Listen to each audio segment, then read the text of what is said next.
meeting here today. My name's Jamie Herron. I'm the SUNY Online Program Manager at the Center for Professional Development here at SUNY. And I'm just going to run through a couple of quick housekeeping items before I hand the reins over to Tony, who's going to introduce our speakers today.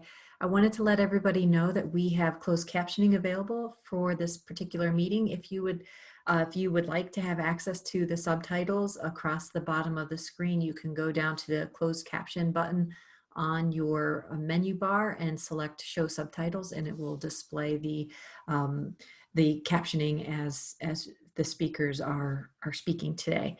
Other than that, please address your questions in the chat, and Tony and Jeremy and the other two presenters can kind of work out how they're going to respond to those questions during the presentation. So I'm going to hand the reins over to Tony, and thank you for joining us, everybody. Thanks, Jamie. Good afternoon and welcome. I'm Tony DeFranco. I'm with the OER services team at System Administration. A number of faculty across SUNY have been using collaborative annotation in their classes, and we're going to hear from some of them in our next webinar with Hypothesis next month. But today is kind of an introduction to it in case you weren't able to join us over the summer. Introducing these digital collaboration tools into classes have some major benefits across disciplines. They can enhance student engagement while making reading more active and social. This is particularly useful at a time when so many classes are online or being augmented with an online component. Hypothesis is offering SUNY campuses a pricing discount to enable collaboration across the system, and I shared a link in the chat with everyone. You can get more information there, and of course, if you have any questions, there's contact information linked there as well. Here to demonstrate how you can enrich reading experiences for your students, I'm pleased today to welcome our friends and colleagues from Hypothesis, Jamie, Aaron, and Lori. Thanks for taking time to join us today, folks. And Jeremy, I'm going to turn it over to you.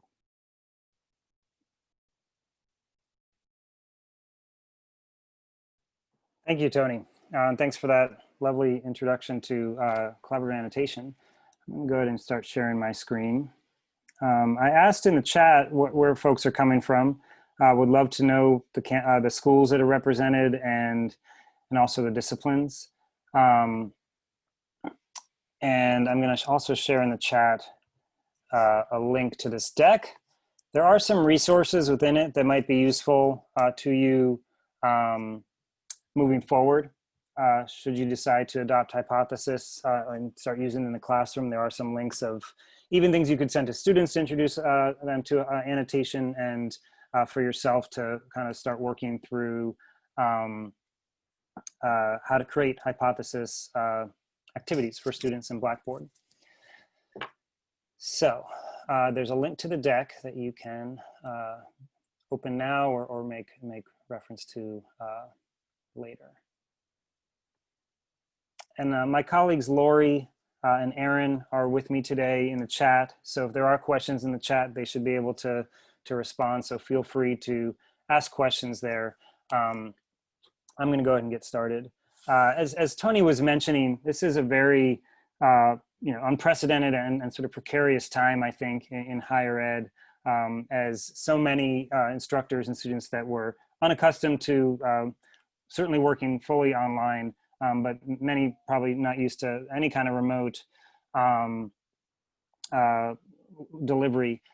It's a hard time. I know many of you may have not taught online before and now are doing so by necessity. I've been sharing this quote with folks since March of this year to try to reassure them that although it is a great loss to not be able to go to be face-to-face with students in a classroom, that there are very powerful ways to connect with each other in authentic and deep ways online. And I think collaborative annotation or social reading is one of them. This is a quote from the Chronicle of Higher Education, actually 8 years ago. Online, a book could be an article, could be a poem, really any text. Online, a book can be a gathering place, a shared space where readers record their reactions and conversations. I like to show a picture of everybody who works at Hypothesis at the beginning of these webinars, just so you can see our lovely faces and know that there are humans on the other side of this technology that you might be using. And we're 100% dedicated to Hypothesis and to education and collaborative annotation. And so as you move forward with implementation and support and part of our success team, you may interact with some of these folks, and you can see Aaron's up there at the top. We share a DNA with the open movement at SUNY and the open movement more broadly. We're an open source tool. Our code is completely non-proprietary. And we also have built our technology according to open standards. And you'll see some additional nods and connections to the sort of SUNY OER work that's being done across the system there later in my presentation. So I'm an English professor by training. I didn't see anybody. It looks like Diane, I have some kinship with some of the folks in the chat. Oh, Tim, all right, so my English people have shown up. So I'm an English professor by training. I have a PhD in English from UT Austin, and where I'm still based here in Texas. And I got into the habit early on in my teaching of composition in English at UT, and sharing this poem on the first day of every term. It's a poem by Billy Collins called Marginalia, and I'd hand it out alongside my syllabus. We have all seized the white perimeter as our own and reached for a pen if only to show we did not just laze in an armchair turning pages. We pressed a thought into the wayside, planted an impression along the verge. And I'd hand this out because I knew that annotation had been critical to my own success as a student and as a scholar and as a teacher. And I believe that it would be critical to my students' success in my course. So I would hand it out on day one to try to inspire them to write in the margins of the printouts that I gave them and the books they bought for the course. And of course, there's nothing particularly radical or innovative about this idea of annotation that I was passing on to my students. Probably familiar to many of them, maybe going back all the way to high school and middle school. And certainly, you know, annotation is as old as the book itself, as a kind of tried and true way for readers to engage deeply, to better comprehend, and to begin thinking analytically about the content that they are exploring. But it's also true that as we start to deliver content online in digital formats, that we lose the margins. We're not able to annotate in the way that we're used to on paper. And that's especially unfortunate at this time of more, you know, online reading, because, you know, studies, education studies show that students are not as engaged, they're not comprehending as much when they read online. So they need annotation more than ever when they're reading online. And that's part of what Hypothesis is all about, is about bringing back the margin as a place for students to practice this critical digital literacy skill or literacy skill. And this is our vision of annotation, that any website, article, ebook, document, or multimedia can have multiple layers of annotation. There can be that private layer of marginal notes that we're all familiar with in our you know, paper books. There can even be a public layer. This is actually disabled in the Blackboard implementation, but folks are using Hypothesis across the web as part of daily interaction, as well as professional practice. And it's important to point that out, because I think one of the neat things about Hypothesis is it's not a disposable tool, to borrow from the concept of a disposable assignment, right? This is a tool that a student can take with them after they leave you know, after they graduate from a SUNY school and leave formal education. It's something that can be useful for note-taking and conversation beyond the classroom. But today we're talking about the classroom implementation and the layers of annotation that will be you know, exposed to you guys are private groups for students in a class or for colleagues across a campus or something like that, to have private reading and annotating groups on top of content. And I'm almost done with my lecture, by the way, and we will be getting into much more practical sort of mechanics of how this looks and works in Blackboard, and how you can get involved in our pilot program. But I just want to share 3 top-level takeaways, sort of pedagogical takeaways that I've gathered from students and teachers using Hypothesis over the past few years. And the first, just is a kind of to reiterate that nothing new aspect of annotation, that Hypothesis makes reading active. But one of the things I love about this slide is it points to the sort of new ways that students can be active or engaged with text.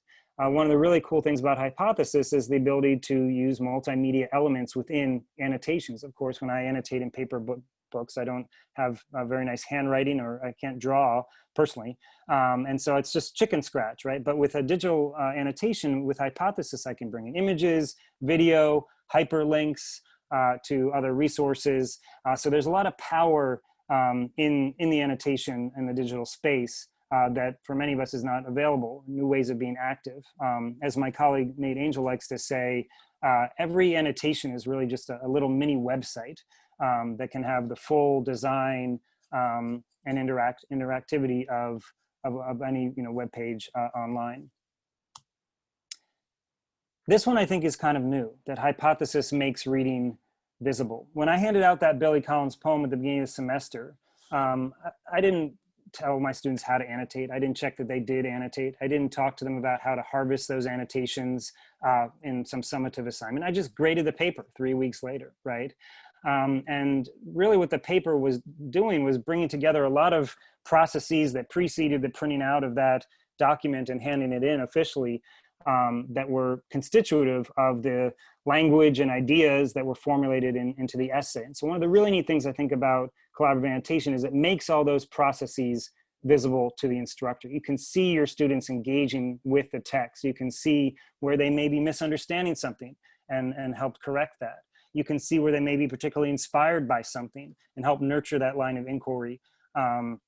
You can also see, frankly, that they have done the reading, right? I know as a former college instructor that there are many times when I looked out over my audience and wondered, did anybody do the reading? And their fingerprints are on the document in the form of these annotations. And so you can have a sense that they have been there and that they have engaged, but I think more importantly, you can know how they've engaged. And that can inform your preparation for class. And that's true both when you're meeting face-to-face, but I think all the more important to have those kind of solid artifacts that you can point to and use as a springboard when you meet with a group remotely. And then finally, Hypothesis makes reading social. I think for many of us, reading is a private, has long been a private experience, sometimes a very lonely experience, I can say, as a grad student. I distinctly remember trying to get through Derrida in the library here at UT when I was in grad school and just feeling like maybe I don't belong here. And one of the really powerful things, especially for students with Hypothesis, is this sense that you're not alone, this sense that others are struggling, that you're struggling together, that you can help each other, that somebody may know something more about a particular concept and help illuminate that for you, and you can contribute in similar ways elsewhere in a text where you may be the expert or you may have some insight. So now to turn to the practical. Again, any questions can be asked in the chat. And if somebody could just cough or do a Zoom emoji just to make sure I'm still connected here, because I'm just staring at myself. Okay, thanks, Mike. I'm going to take a practical turn here. Feel free to ask questions in the chat, and I will be getting into Blackboard very soon to demonstrate how this works inside of a system that you know. So when Hypothesis is active on a text, you can select text to annotate. You can reply to existing annotations. It's true that not all use of Hypothesis or not all use of social annotation needs to be discursive, like a discussion forum, needs to leverage the fact that Hypothesis has threaded, conversation built into its system, but it is one of the more powerful aspects of the tool. The fact that I'm just going to pick on some names from the chat, that Casey might select a piece of text, and then Hope would respond to his comment on that piece of text, and Aaron and Judy, and there may be a sort of long chain of conversation around a very specific piece of text. Obviously, as an English professor, I always love when that happens, when everybody's sort of weighing in on and sort of helping break apart a distinct piece of and difficult piece of language together. But it's important to remember the reply feature. It's, I think, also important to think about that, and we'll get into this in the next webinar next month, in terms of how you design your activities and assignments to encourage replies, depending on your goals. And then finally, you can annotate together in groups using Hypothesis. And this slide has some links to resources that you might find useful. I'll drop in the link to the deck again in the chat here. It looks like some folks have shown up. these are links to thinking about how, these are all things you could send to students, student-facing resources to talk about everything from, the first resource really goes into thinking about, things like how much text to select. This is not meant to be prescriptive, but if it's helpful in sort of thinking about how you want students to behave and act with their annotations, feel free to borrow it or borrow pieces of it. But thinking about carefully about selecting text, not necessarily selecting too much text, thinking about annotations as being additive in some way. This is also a great resource if you're interested in multimedia annotation. In the next webinar, again, we may get into, well, why would I want students annotating with image? Is that useful at all to me or interesting for my learning goals? And maybe the answer is no, but we can sort of work through together how leveraging an image or video in annotation might achieve certain learning goals that you do have. And this is a resource that just walks through the how-to add images and video. And then there's Blackboard. Hypothesis is an LTI integration in Blackboard. If you're an instructor, you can get in touch with me or get in touch with your local LMS administrator about getting this installed in Blackboard at your campus or your school rather. Students won't need to create accounts or do anything. They'll open up a PDF or other text and just be able to annotate immediately and be logged in as their identity within Blackboard. And you, as an instructor, have the option of making your readings, making annotations gradable. I'll show you how to make this choice within Blackboard, but it's really an option if you want to have student annotation sets be gradable objects for you, which I actually think is a pretty neat aspect of the tool and relates back to that, making reading visible, that I can see, Judy's annotation set on a particular document and see how she's engaging with the text and give her feedback, and if I choose a grade as well. And then this is also another set of resources that you can use yourself, how to set up stuff in Blackboard, but I am going to show you how to do that as well. So any questions at this point? Cool. So you should recognize this. It is a Blackboard instance. Probably looks a little bit like what you guys look at when you're working inside of your courses. And I've created a specific little course here called SUNY Poetry. And actually, let me back out for just a second and show you a different poem that has annotations on it. Hypothesis lives in the content area of a course. And so here is all my content for this course called Literature 404. And I'm going to open up a poem. And let's see what we can see here. This is hypothesis. The text is the text. It's going to look like wherever it comes from. This is from a web page, or it'll look like the PDF. We don't host the content. We just point hypothesis towards the content. But this is hypothesis over here, this little drawer that pops in and out and already has some annotations. I'm logged in as Professor Oak. So when I select text, I'm given the option to highlight or to annotate. Highlights are going to be default private, whereas annotations can be public to the course group or private. And so you can see where I toggle that, to only me or to literature for the group for the course. And only me annotation is just that. Even a student's only me annotation would not be visible to an instructor. It really is for private note-taking. Otherwise, you're annotating as part of the group for the course, and all students can see it. So all the students and instructors rostered for this course will be able to see all the annotations that are here. And this is the annotation space. And I really want to emphasize that while we have a lot of great ideas around how hypothesis might be implemented across a range of disciplines, just because of our experience working with folks over the years, this is really a space for you to harness in whatever way you see most valuable for your course. You have your own learning goals. You have your own expectations of what you want students to be paying attention to when they read, or what you want students to, what reading strategies you want them to deploy. And so you can harness this space however you want. You can see there's a space to enter text. I can format that text up here. I can also add an image, a video, a hyperlink. If there's anybody from a mathematical discipline represented here, I didn't see that necessarily, but you can add LaTeX, which is a way to write math equations. One neat thing that I've been thinking a lot about lately is you can use tags. And actually on this document, I have asked my pretend students to tag their annotations. It's a poetry analysis assignment, and we'll go into this next time when we're going a little bit more into the,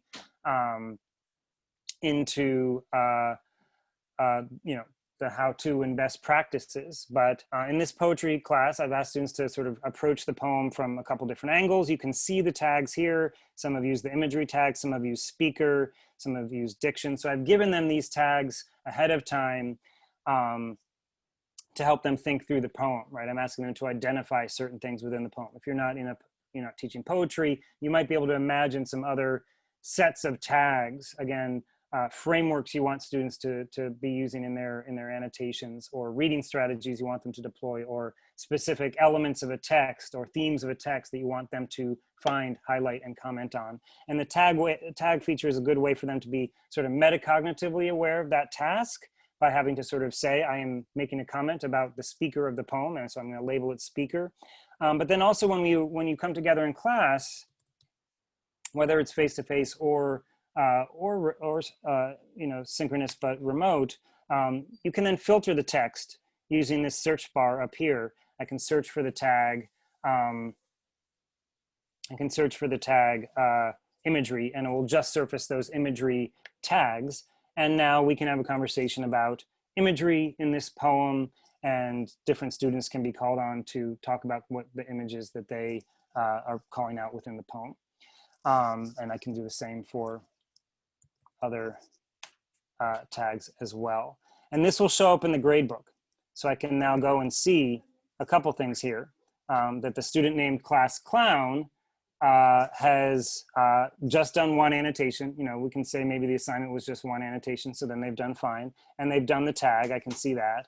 And I can cycle through to another student and see their annotation. So model student has 3 annotations, all 3 different tags. So maybe actually this person gets a 10 out of 10, can submit that to the gradebook. And then Class Clown, since they only did 1 of 3, I'm gonna give them a 4 out of 10. So this grading toolbar is something only the instructor will see, and allows them to cycle through the students in the course and focus in on just their contributions to the conversation, as I just did, and then enter a grade here and send it to the gradebook. I'm going to pause there. I am going to show you how this kind of assignment gets created. I see that Michelle asked, you know, where did it come from? And Aaron has provided a response, but I'll walk through the creation process, and you'll see that live as well. Any other questions at this point about how the tool functions? If I go back to my content area and into the SUNY poetry class, you'll see I've got here a poem that I've taken from a website. Louis Turco, by the way, I believe was a famous poet and professor, I think at Oswego. In this case, he's actually, I think, writing about Maine. And the poem itself, Michelle, is from a website for the Maine State Library. I have a few other texts in my SUNY poetry class. These other ones are taken from the SUNY OER textbook commons.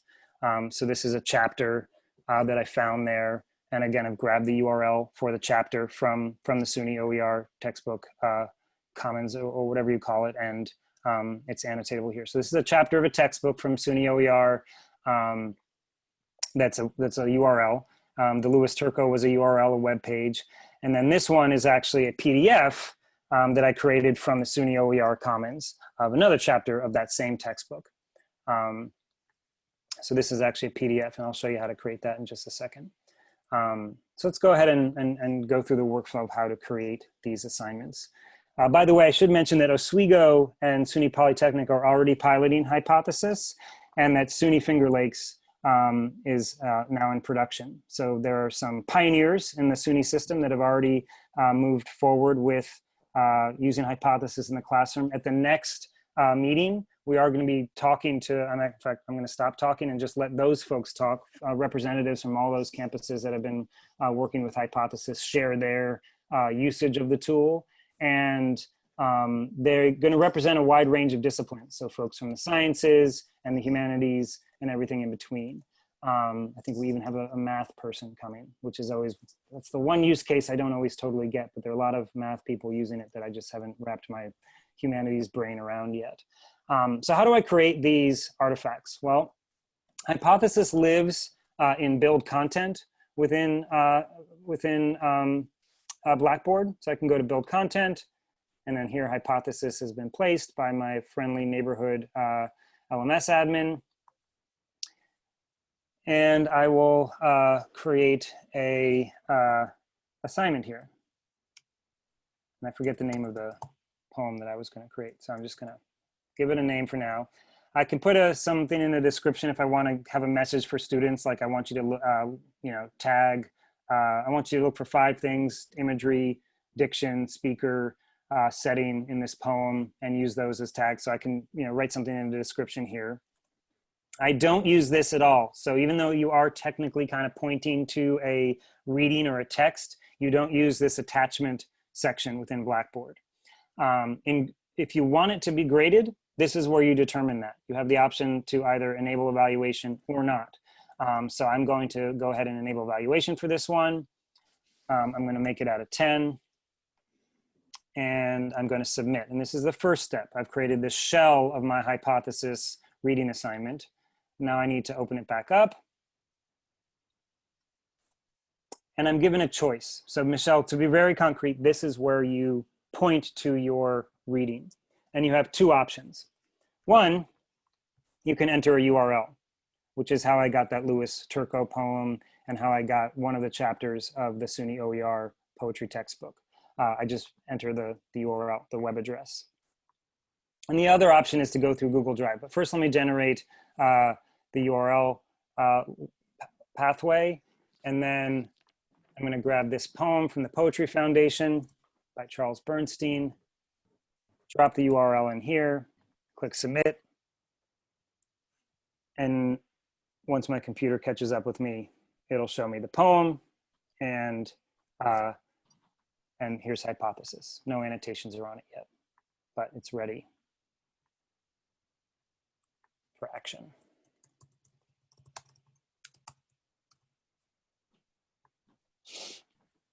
So that's the workflow for creating an assignment from a URL. Let's go back and do the other workflow. Whoops. So here I am again, and I'm going to create a new assignment. Again, build content, Hypothesis.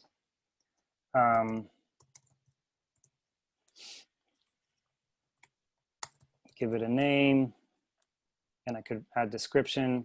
I don't add anything in attachments. This time I'm going to leave it as something that's not going to get evaluated. And so I don't need to enter a point value. I'll submit, open it again for the second step. And now I'm going to go through the Google Drive workflow. So your options are essentially a web page or a PDF. And for now, that PDF needs to be in a Google Drive folder. I'm going to show you that workflow in a second. By the time the spring term rolls around, by the time the new year rolls around, we expect to have a third option here, which is to select PDF from Blackboard content. So you may already have PDFs in a course, and this will allow you to open up that file folder and point to the PDF that is already in your course. But for now, the workflow is to go through Google as the repository for that PDF. So I select PDF from Google. I authorize a Google account. I'll see my Google Drive files here, my PDFs, but I'll also have an upload option. So if those PDFs that I use for teaching are on my device, on my desktop or somewhere in the file folders of my computer, I can go and do that. Just have to remember the name of the chapter that I got. So here it is, getting started. It's another chapter from that SUNY OER poetry textbook. And voila, there you have it. This is that. It's pretty cool, to be honest with you, how it works with the SUNY OER textbooks. So if you teach with the SUNY OER textbook, I think this is an especially elegant workflow and way to present readings to students. I'm going to pause there and take a look at the questions in the chat, and Hope has a good one. So these examples of web pages with the student annotations now exist within the Hypothesis Blackboard universe, not out on the web. That is correct. And let me, as an example of that, just go to, here I am at the Poetry Foundation, and I can activate Hypothesis as a browser extension. And you'll see I'm logged in as Jeremy Dean, and I have options of annotating in public, or I have some private groups, and I can create a annotation. And so I've created a public annotation on the web on top of this Charles Bernstein poem. And then if I go back into Blackboard, go back to SUNY Poetry, open up that same poem taken from the Poetry Foundation, and I do not see that annotation that I created publicly. So I do not have access in the Blackboard context to annotations that exist publicly on that web page. It's scoped already to a private group, Literature 404, that is only viewable within this context of Blackboard. So similarly, if I go back to the Bernstein poem on the web, I have no access to the Literature 404 group. There's no way for me to see the annotation created by Professor Oak there. So it is completely private and restricted in the LMS context, and separate from the public. It is technically linked to this URL, right? So the way that Hypothesis works is it recognizes a URL and it says, I know there are annotations on here. Is the user that is asking to view these annotations, do they have the rights to view those? And then I will show them those annotations. And so technically, if in the future, Professor Oak might be able to resurface and gain access to their Literature 404 group and still attach it to this context. And the point here that's important, I think, is that let's say a student annotates a bunch, takes a bunch of notes within the context of SUNY Blackboard, and then graduates and wants to move on and wants to take ownership and export their annotations and have them still be able to be attached to public web pages or attached to PDFs, especially open PDFs. Technically, Hypothesis would be able to resurface those annotations to that student, or to that user. But for now, annotations created within Blackboard are only viewable within Blackboard. So Hope has a follow-up link. If that link is broken, the website deletes the content, is that material lost? So a couple ways to answer that. Hypothesis will always save your annotation and some related metadata, like your username and when you made that annotation and the URL for that document, the referent that you referred to as the kind of what you highlighted, right? We will always save that. It will be part of that person's account, and they'll be able to view it as such. And so it's not lost in that kind of out of context sense. It's associated with the user and their activity. However, if the Poetry Foundation deleted Charles Bernstein's poem from their website, then yes, you would not be able to view it here because this is referring to that URL. And if that URL no longer existed or no longer had content, we wouldn't be able to display it as we are here.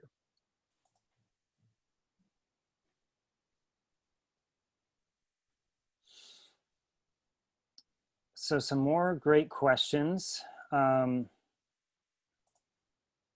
Yeah, so Tim, you can, when you're creating an assignment, let me just go back. The question is, can I add instructions?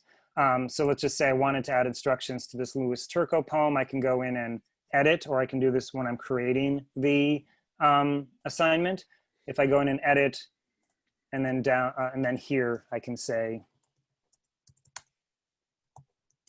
something like look for imagery, save it, and then that description is going to be there. It won't display on this page, but it will display below you know, in the table of contents for the content. So that's where you'd see that assignment. Another thing I've seen instructors do is use, and I didn't demo this yet, is use the page note functionality. So there's two types of annotations on a piece of content, right? One is annotations that are attached to a specific piece of text, like that. And then there are page notes. And page notes are page level comments. And I've also seen instructors use this space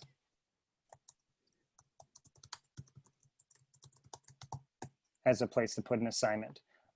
It's also can be used for other purposes, to provide a kind of intro by the instructor, or maybe it can be something that's assigned to a student every week to sort of say, I want you to go and research the author's biography and write some interesting facts here. More great questions in the chat. Are annotations only specific to individual course cells, or can they be copied between course cells? This is a question from Tony. So we're trying to figure out how we're going to play with the course copy functionality or assignment copy functionality within learning management systems. We want to at least be able to preserve, if this is my SUNY poetry class for spring 2020 or fall 2020, and I'm teaching the same course in the spring, and I just want to copy it and have everything intact. I would like to be able to copy, you know, everything in the course plus the hypothesis assignments. We're working on that functionality first. That would allow me, or make me not have to recreate things in that new course. It would not copy over annotations from the previous course to the new course, because a new group is always created for a new course. So students in my fall course, students in my spring course will not be able to see annotations created by students in my fall course, even though it's the same document. We have had instructors ask, could my annotations move forward? Because one use for hypothesis would be for an instructor to pre-populate annotations as signposts for students working through a difficult text, or pre-populate discussion questions attached to specific parts of a text. And some instructors do want that to transfer over. So copy my hypothesis assignment and also copy my instructor annotations to that new course. And that would be something that we would follow up on that first piece of sort of how things get copied. Hope that answered your question, Tony. And it looks like Aaron's doing a good job in the chat as well. So if I'm not explaining it clearly, surely Aaron is. Any other questions at this point? Feel free to unmute. And Aaron, if there's something you want to surface that I haven't addressed, please do.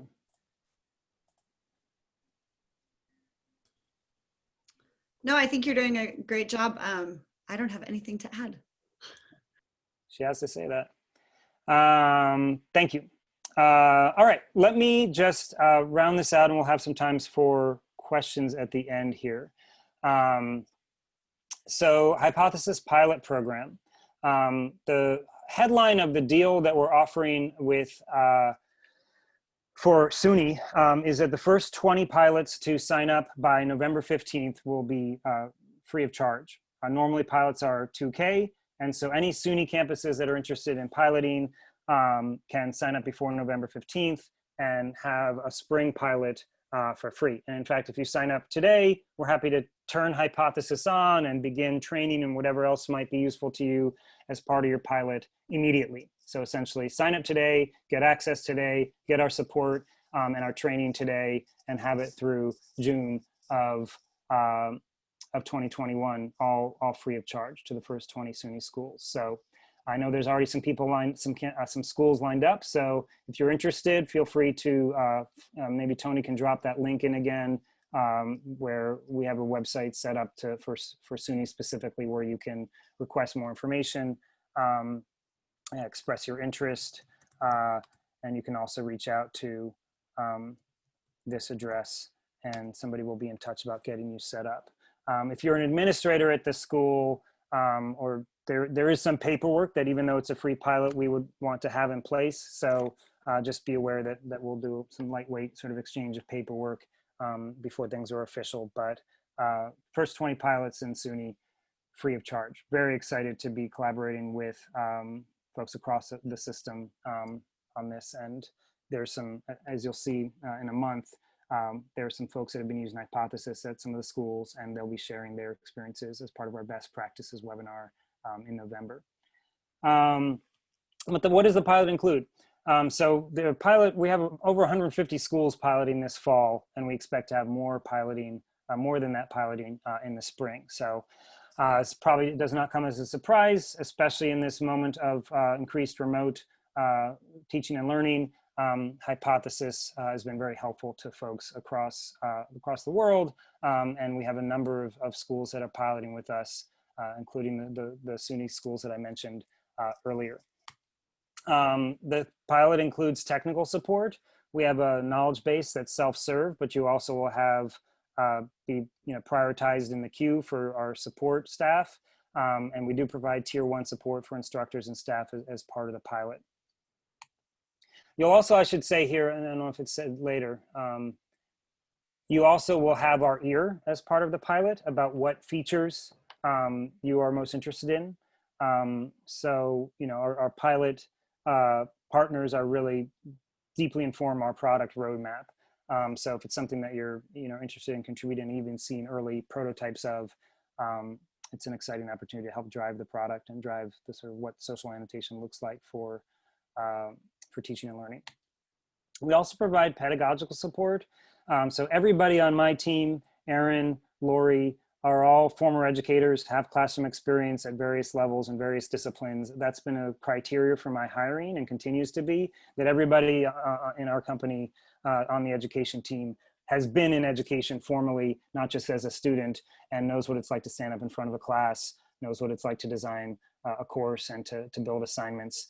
And so we're available to you for one-to-one instructional design consultations as well. And this is actually a link you can click on and schedule one of those today if you have the deck already. And Erin could drop her some links in there about how to reach out and get help in terms of next steps, in terms of thinking about how to design activities for your particular discipline or your particular course.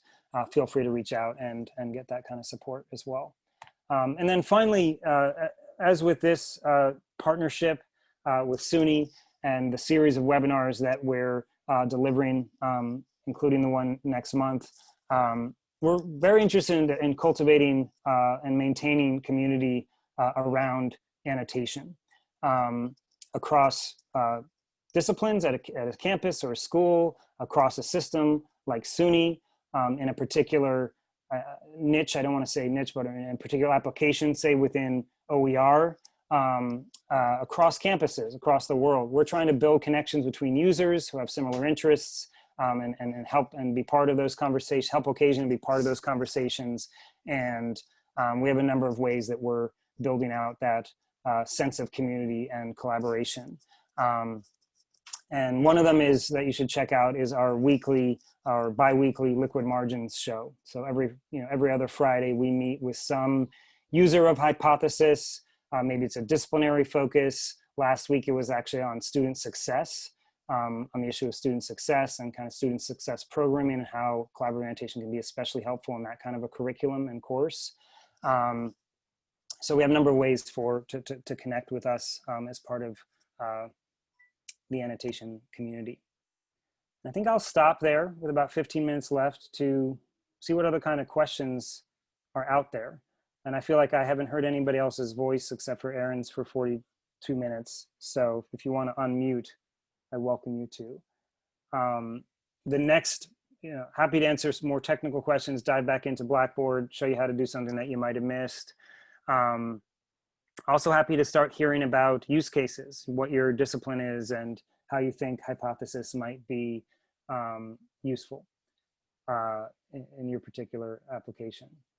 Laura asks in the chat, I'm assuming this integrates with all learning management systems. The answer to that is yes, as long as they're LTI compliant.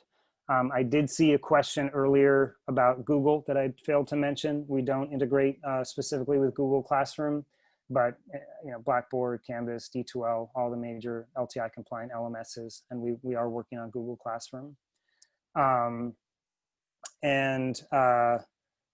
You can, of course, use Hypothesis outside the LMS. I think Mike made that point earlier, right? So if you are working within Google Classroom, as I know, for example, a lot of teacher education programs do, because a lot of schools, K through 12 schools use Google, so they want to do the training in the platform that those teachers in training will use.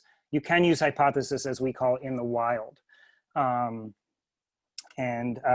just means you're not using an LMS integration, but you can use Hypothesis as a browser extension. And in that instance, students would be creating their own accounts for the time being. But yeah, we have a sweet Moodle integration, and there's actually some Moodle specific things that can be done, Laura, because by nature of that particular LMS and the way it was designed to be more horizontal and giving students more power or equal power to teachers in certain contexts. There's some neat things that can be done in Moodle. So happy to do a specific Moodle workshop at some point for your campus, and would be curious to know what campus that is. Can we sync this course with a tool like Scalar? I don't know what, so part of the question there, Alyssa, is it depends on whether you're trying to do that within Blackboard or not. We have a native integration with Scalar. Scalar has a way to add Hypothesis to content within a Scalar book. But if you're pulling it into the Blackboard context and you want to leverage the Blackboard tool, you may not want to do that native Scalar integration. You may want to add Hypothesis on the sort of Blackboard end. But that's something that, Alyssa, I'd love to follow up with and talk about the Scalar implementation. Hope, I am totally sold on social annotations, but I'll be co-teaching an art history in the spring with a faculty who has been using Perusall. I'd like to hear from you what the advantages of Hypothesis are Perusall. We use Canvas at Alfred. Big question. I think the two most important comparisons would be, one, I don't believe Perusall is WCAG AA compliant in terms of accessibility. We are. So if accessibility is a priority for SUNY, for your campus, and allowing all students, even those that require the use of screen readers, then Hypothesis is the one that has that accessibility built into it. I've also heard copyright concerns around Perusall that may be less important with OER texts, but if you are uploading text to Perusall, that may be a violation of copyright. And with our Blackboard files integration, and possibly depending on what file hosting system your university uses, if you use Google as your file hosting system, then you may be more copyright compliant by the use of Hypothesis. There's a lot to be said. Other things, the last thing I'll say in terms of comparing to Perusall for Hope is that we've seen a lot of schools that will move from Perusall to Hypothesis because we are more deeply built in to the LMS workflows in Blackboard and other LMSs. So essentially the Perusall LMS integration is just a portal to their platform, right? You're not really doing anything within Blackboard. You're just leaving Blackboard to go to their platform, which is partially why the copyright is an issue. But the other aspect of that is, first of all, it takes up space in the navigation. And as you saw from our workflow, you're really building it into how you add content or build in assignments to your LMS. And so it's just more, natively, I guess, intuitive for Hypothesis to work into the workflow of the LMSs. It's more deeply integrated there. And then somebody with a username that's not a real name that I can recognize says, I think this has a lot of potential for reacting to the past gamification pedagogy consortium. We're always looking for ways to deepen students' engagement with complex historical texts as part of game setup. I'm curious about the Perusall comparison. Okay, so yeah, gamification. Well, I will give Perusall a nod that because they have an algorithmic grading feature and maybe more gamified than Hypothesis. Hypothesis is really more about actually reading each other's annotations as human beings and evaluating them on that level rather than I think they call it like a confusion score that you can get from Perusall. We do want to surface data to instructors so that they can see how many annotations a student has made, maybe what the word count is, other aspects of it, but we don't want to, we don't want to come up with that number. We think the experts, being the instructors, the human instructors, should come up with that number.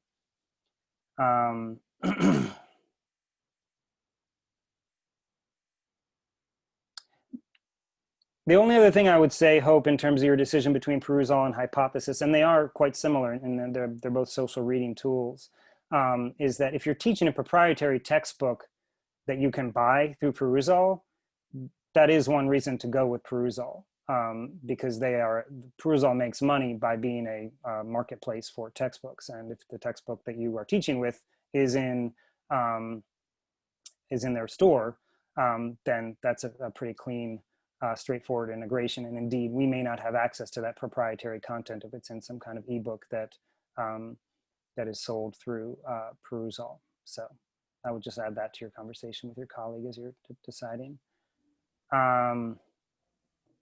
Any other questions? Hey, Jeremy, this is Mark McBride. How are you? Hey, Mark. Hey, thanks again for the presentation. And thanks for the offer to SUNY campuses. I mean, for folks who don't know me, my name is Mark McBride. I'm the library senior strategist. Part of my portfolio includes the OER services and also the Office of Library and Information Services. We approached Jeremy and Nate Angel from Hypothesis specifically because we were getting a lot of requests from SUNY faculty for us to investigate getting a system-wide contract with them.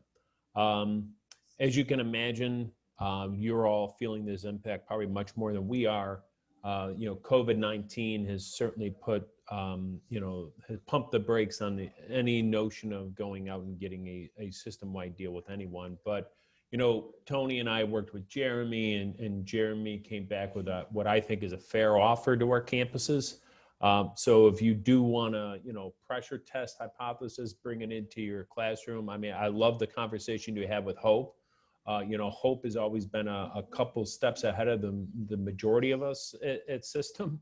And being able to have like a contrast with Perusall, or, to see if there's a way that, Hypothesis can fit the needs inside of her organization, I think would be, exactly what we were hoping for and looking for from this arrangement we have with Hypothesis. So, if your campuses are interested in knowing more about this, this pricing arrangement we have with Hypothesis, feel free to reach out to me or Tony. But I think it's pretty straightforward, and I'm really looking forward to hearing the results from any of these pilots. So Jeremy and the rest of your team, thanks again for making the time today. Thanks, Mark. Yeah, and another headline there is that the pilots for the first 20 schools are free for the spring. So this is your chance to really try it out and test all the wonderful things I've been saying and the claims that I've been making yourselves in conversation with us, with our support, and hopefully with collaboration across other schools, so you can learn from each other around how Hypothesis is being integrated. If we have a great group of SUNY pilot schools in the spring, Tony's got this other webinar set up for next month, where we'll be talking more about the practicality of different disciplines and use cases, and introducing Hypothesis to students and different types of assignments. But imagine in the spring, if we have a SUNY Hypothesis community across schools, we can come together and start to share those stories and have all different kinds of sessions around collaborative annotation and the use cases. And frankly, we'd welcome Perusall users in those conversations, because they are similar technologies, and assignments might work in both platforms, or they may be useful for one discipline or the other. So I hope this is the beginning for many of us for ongoing conversation and collaboration.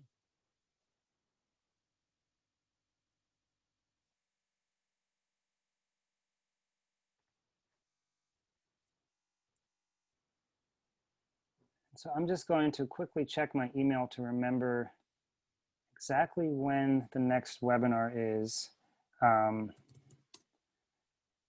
I can drop it in here so folks can mark it on their calendar. I'm sure the IPD group and OER group, open group, will be sharing it out. But Where did you go? Jeremy, it's on November 10th, and Great. CPD will be sending out more information on that, but it will also be at noon on the 10th of November. Excellent. CBD, sorry. Got my acronym wrong. Well, if you need an acronym, look no further than SUNY. We've got plenty.